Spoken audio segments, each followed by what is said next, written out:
How many planets are there in Star Wars Outlaws, and to what extent will the Force be a major component? I've got all these details and more to share with you right now. Hi there guys, it's Aaron here from Mirror Gaming, and recently I was invited to visit Massive Entertainment HQ all the way over in beautiful Malmö, Sweden to learn more about the studio's exciting upcoming release, Star Wars Outlaws. I have spent some time talking to them, learning all I could about the game, and I have found 5 secrets that I want to share with you. The beauty of an open world Star Wars game is that it doesn't really have to be set within an open world at all, but rather an open galaxy. Star Wars Outlaws is taking this opportunity more seriously than ever, giving players 5 distinct planets to explore and travel between at will. Events of the story will begin on Kay Vess's home planet of Cantonica, before she gains the ability to travel to additional planets like Kijimi, Akiva, and of course Tatooine, as well as the moon of Toshara. The latter is a totally original location designed by Massive Entertainment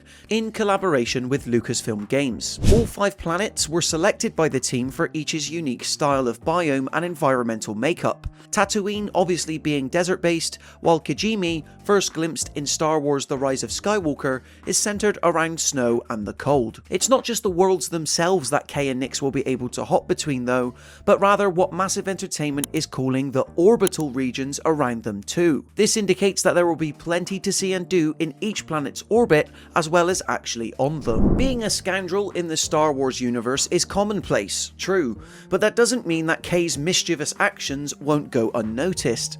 In fact, Massive Entertainment has confirmed that Star Wars Outlaws will feature a wanted system similar to the one popularized by the Grand Theft Auto series, whereby a bounty will be placed on Kay's head and an avalanche of stormtroopers will be coming her way. Being set between The Empire Strikes Back and Return of the Jedi means that the Empire is at the height of its power, so its forces are always sure to be watching, and you'll always need to be careful. Should Kay's notoriety level cause her to get arrested, she fortunately won't be penalised too much.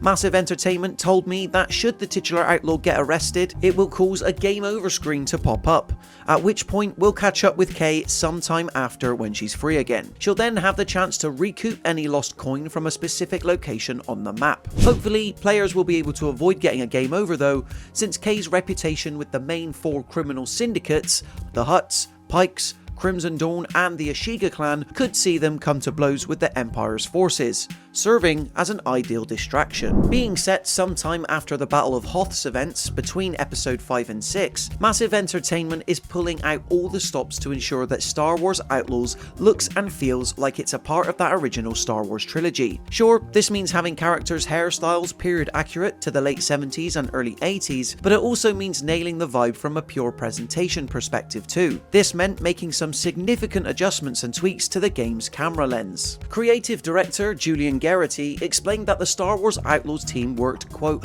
very intensely on lenses in the Snowdrop engine, replicating the look of 1970s film cameras using modern game technology. Anamorphic lenses, for example, allows for chromatic aberration and vignetting of the on-screen image, while a subtle effect called barrel distortion ensures that the lines of the world Kay sees is never entirely straight. This is all done in the aid to make Star Wars Outlaws not only feel like it's a part of George Lucas's original vision, but appear like it too. One of the ways Star Wars Outlaws sets itself apart from previous Star Wars games is in how it isn't centered on either the Jedi or the Force. That's why it shouldn't come as a shock to learn that Kay Vess also genuinely hasn't had the opportunity to brush up against either, at least when the story of the game first starts out. It could be that Massive Entertainment is playing its cards close to its chest. For now, however, Kay's nature growing up in the casino city of Canto Bight means she's had to keep herself concerned with more ground-level activities to try and survive while fending for herself. Massive Entertainment was far more concerned with offering players the ideal Star Wars scoundrel fantasy. This isn't to say that characters from the original trilogy and the stories surround it aren't likely to pop up. Already in trailers, we've seen Lando Calrissian appear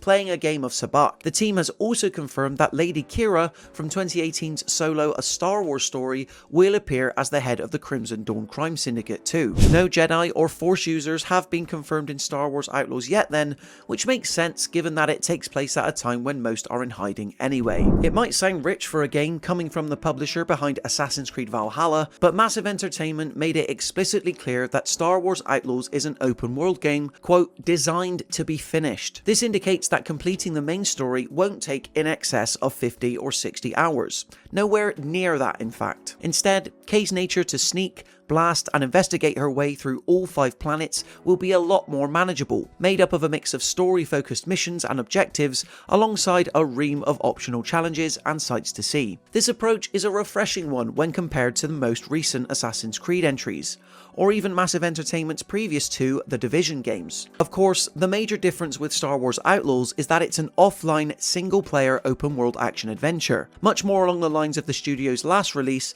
Avatar: Frontiers of Pandora. That game could take anywhere between 15 and 20 hours to finish for most players if following the main path, and so it's probably sensible to expect the same from Star Wars Outlaws. So there you have it guys, in terms of 5 big secrets, 5 new details I learned about Star Wars Outlaws ahead of its release on August 30th. Do any of these details excite you? Be sure to let me know in the comment section below. And then if you enjoyed this video, be sure to leave it a like and consider subscribing to the Mirror Gaming YouTube channel to stay up to date with even more videos like this. Until next time, thank you so much for watching, and may the Force be with you.